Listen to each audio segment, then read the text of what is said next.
بس سمجھ لے کہ سیدنا امام حسین رضی اللہ تعالیٰ عنہ نے کربلا میں جس طرح اور بہت سارے سبق دیے، ایک یہ بھی سبق دیا کہ ان کے پاس مال بھی تھا، زمین بھی تھی، کاروبار بھی تھا، تجارت بھی تھی، گھر بھی تھا، پراپرٹی بھی تھی، اور بچے بھی تھے، بیویاں بھی تھیں، خاندان تھا، سب کچھ تھا، لیکن انہوں نے یہ ہمیں سبق دیا اور خود بھی وہ جو ہے وہ یعنی وہ اسی پر عمل کیا کہ اگر آپ کو اللہ کی رضا حاصل رہے، اللہ راضی رہے، تو سب کچھ جو ہے وہ ختم ہو جائے تو پھر بھی نقصان نہیں ہے، کیونکہ اللہ پاک سب کچھ واپس دے سکتا ہے بندے کو، دنیا میں دے یا آخرت میں دے۔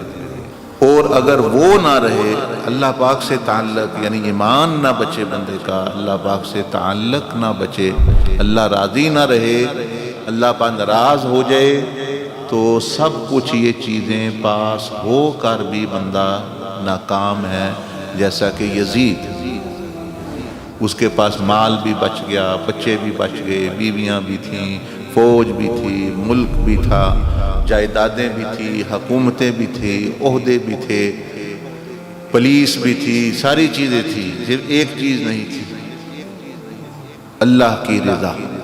رب زدنی